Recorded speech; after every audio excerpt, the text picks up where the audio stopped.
দেখো একদম পুরো রিয়েলিস্টিক লাগছে।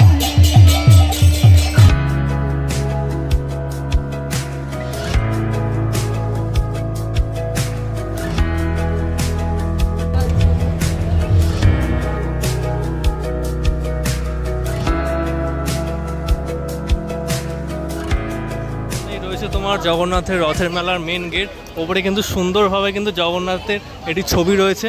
আর একটু সামনে গেলেই কিন্তু ময়দান প্লেগ্রাউন্ডে কিন্তু এখানে এই জগন্নাথ মেলাটা বসেছে। গেট দিয়ে ঢুকে কিন্তু বাঁ হাতে একটা প্রসাদ কাউন্টার করা হয়েছে। এখানে কিন্তু তোমরা টিকিটের বিনিময়ে এরকম জগন্নাথ দেবের কিন্তু প্রসাদ পেয়ে যাবে। দেখতে পাচ্ছি এখানে বড় বড় হাঁড়ি করা কিন্তু তৈরি হয়েছে। আর এখানে কিন্তু এরকম ভাড়ের মালসা করে কিন্তু জগন্নাথ দেবের প্রসাদ দেওয়া হচ্ছে। আর এখানে কিন্তু পুরো ব্যারিকেড দিয়ে সুন্দর লাইন করা রয়েছে। প্রসাদের কত কি প্রাইস সেটা কিন্তু এখানে লেখা রয়েছে, তোমরা কিন্তু দেখে নিতে পারো। ঠিক আছে, এখানে ব্যানারে রয়েছে। এখানে কিন্তু আর একটা কাউন্টার আছে, এখানে কিন্তু তোমার স্প্রিং রোল থেকে শুরু করে পাওভাজি সমস্ত রকম জিনিস আছে। সাইডে কিন্তু রয়েছে কিছু বুক স্টল, এখানে কিছু ফটোস এখানে তোমরা পেয়ে যাবে, টি শার্ট থেকে শুরু করে। আর এই লেফটে রয়েছে এগুলো কিন্তু সব রাস্তা যেতে যেতেই পড়বে। এখানে রয়েছে কিন্তু তোমার গো সেবা, এখানে লেখা রয়েছে দেখতে পাচ্ছ। আর এই গো সেবার ভেতরে কিন্তু তোমাদের এখানে যেসব গো মাতা রয়েছে তাদের কিন্তু তোমরা সেবা করতে পারবে। দেখতে পাচ্ছ আমি ভেতরে গিয়ে তোমাদের দেখাচ্ছি।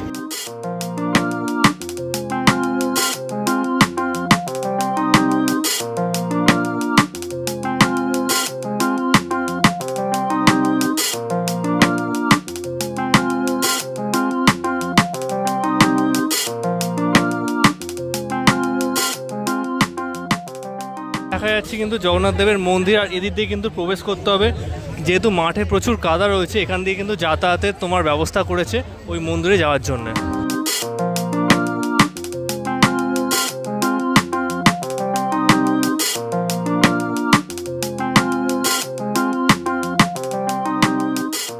একদম পুরীর জগন্নাথ মন্দিরের আদলে কিন্তু এই মন্দিরটা কিন্তু এবারে বানানো হয়েছে, অপূর্ব কিন্তু লাগছে। আমি প্রথমবার কিন্তু এত সুন্দর মন্দির এই ইস্কন যে মেলাটা হয় এখানে দেখলাম। এটা কিন্তু এদের 54তম রথযাত্রার মেলা এবছর। ভিড়ের মধ্যে যারা মণ্ডপে ঢুকতে পারবে না, একদম কিন্তু সামনে থেকে দেখো ভগবান জগন্নাথ কিন্তু একদম সামনে থেকে দেখা যাচ্ছে। ঠিক আছে, তো চলো তোমাদেরকে মণ্ডপের ভেতরটায় ঢুকিয়ে নিয়ে দেখাচ্ছি কিরম কি লাগছে। মণ্ডপের সামনে কিন্তু রয়েছে এরকম সিংহদুয়ার, দেখতে পাচ্ছ দুদিকেই কিন্তু রয়েছে। আর মাঝখান থেকে তোমাদের প্রবেশ করতে হবে মণ্ডপের ভেতর। ঢোকার জন্য কিন্তু জুতো খুলে কিন্তু ঢুকতে হবে। এখানে কিন্তু সবাই জুতো খুলছে, জুতো খুলে কিন্তু মন্দিরে প্রবেশ করতে হবে। তো চলো দেখাচ্ছি। বাহ, সামনেটা কিন্তু খুব সুন্দর করে ঝাড় লাগিয়েছে। দেখো চারিদিকে এত প্যান্ডেল, মনে হচ্ছে না দুর্গাপুজোয় চলে এসে, তাই না? পুরো দুর্গাপুজো। দেখো এত সুন্দর লাইট ঝাড়গুলো লাগিয়েছে। আর সামনে কিন্তু বড় একটা ঝাড় আছে, তোমাদের দেখাচ্ছি। লুক এট দিস মণ্ডপ, জাস্ট অসাধারণ লাগছে। ওপরে ঝাড়টা খালি দেখো কতখানি বড়। আর চারিদিকটা কিন্তু সোলার কাজের ওপর লাইট দিয়ে এত সুন্দর সাজিয়েছে। একদম সামনে কিন্তু এখানে রয়েছে প্রভুপাতের একটি সুন্দর মূর্তি। দেখো একদম পুরো রিয়েলিস্টিক লাগছে, মনে হচ্ছে স্বয়ং প্রভুপাত যেন জীবন্ত বসে আছে। ভিতরটা কিন্তু অপূর্ব সুন্দর সাজিয়েছে, দেখতে পাচ্ছ ওপরে সুন্দর একটা ঝর্ণা পড়ছে।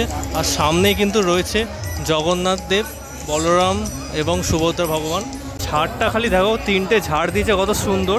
আর এখানে কিন্তু একটা সুন্দর ফুল গাছ লাগিয়েছে, কত সুন্দর লাগছে কিন্তু। এবারে এখানে পুজো দিতে যাও তার জন্য কিন্তু পুজোর ডালা এখান থেকে তোমরা সংগ্রহ করে এখান থেকে লাইন দিয়ে একদম মণ্ডপের সামনে গিয়ে পুজো দিতে পারবে। আজকে এত পরিমাণে ভিড় হয়েছে, এরম কিন্তু লাইন দিয়ে দিয়ে হাফ হাফ লোক করে ছাড়ছে মণ্ডপে ঢোকার জন্যে। দেখতে পাচ্ছ সামনে কিন্তু প্রচুর ভিড় হয়ে গেছে। মণ্ডপের ধারে ধারে দেখো কত সুন্দর করে এবারে সাজিয়েছে। দেখো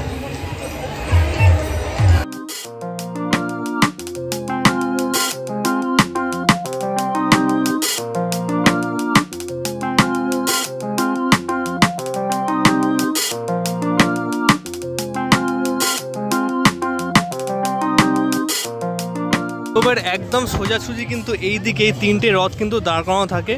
ভবানীপুরের যে ইস্কন মন্দির আছে সেখান থেকে কিন্তু এই তিনটে রথ আসে এবং এইখানে কিন্তু 7 দিন ব্যাপী থাকে জগন্নাথ দেব এবং 7 দিন ব্যাপী কিন্তু এই মেলাটা চলে। তারপর আবার কিন্তু উল্টো রথের দিন কিন্তু এই রথগুলোই কিন্তু আবার রওনা দেবে ভবানীপুরের ইস্কন মন্দিরের দিকে। এই মেলার মধ্যে কিন্তু এরকম বাচ্চাদের খেলার জন্য বিভিন্ন রাইডস কিন্তু রয়েছে ছোটো ছোটো, এদিকেও কিন্তু রয়েছে। ঠিক আছে, মন্দিরের এদিকটা করে কিন্তু একটা প্রোগ্রামের আয়োজন করা হয়েছে, দেখতে পাচ্ছ এখানে কিন্তু বিভিন্ন নাট্যকলাপ দেখানো হচ্ছে।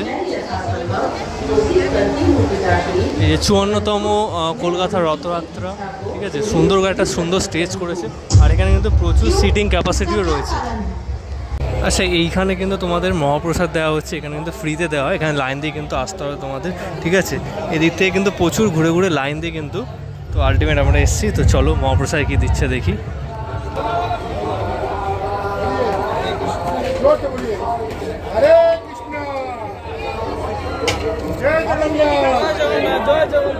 আচ্ছা, ওই লাইনটা কিন্তু ভোগ প্রসাদ দেওয়া ছিল, আর ঠিক তার উল্টো দিকে কিন্তু এখানে জল সেবারও কিন্তু ব্যবস্থা রয়েছে, এখানে কিন্তু তোমরা পানীয় জল পেয়ে যাবে। এইখানে যে রথটা রয়েছে, রথটা কিন্তু তোমরা পরিক্রম করাতে পারবে, দেখতে পরিক্রমার জন্য কিন্তু এখানে সুন্দর প্যান্ডেল করে দিয়েছে, পুরো রথটা কিন্তু তোমরা সুন্দরভাবে এখানে পরিক্রম করতে পারবে, যেহেতু মাঠে কাদা আছে তাই জন্য কিন্তু এরকম ব্যারিকেড দিয়ে সুন্দরভাবে করে দিয়েছে। 27শে জুলাই থেকে কিন্তু এই ইসকনের যে রথের মেলাটা পার্ক স্ট্রিট ময়দানে হচ্ছে, সেটা কিন্তু শুরু হয়ে গেছে, আর এটা কিন্তু 5th জুলাই অবধি চলবে। 5th জুলাই কিন্তু এইখান থেকে রথ আবার ভবানীপুর ইসকন মন্দির দিকে রওনা হবে, তো তার মধ্যে অনেক টাইম আছে। আর আজকে যেহেতু রবিবার, আজকে কিন্তু অনেকটা ভিড় ছিল, তো এরপর উইকডেজে তোমরা যদি আসো অনেকখানি ফাঁকা পাবে এবং খুব ভালো করে কিন্তু তোমরা এই ইসকনের যে মেলাটা বসেছে এটা কিন্তু দর্শন করতে পারবে। সো এই ছিল মেলাটা, তোমাদের পুরোটা কভার করার চেষ্টা করলাম। সো ভিডিওটা কেমন লাগলো অবশ্যই জানো এবং দেখতে থাকো এক্সপ্লোর উইথ সৌরভ।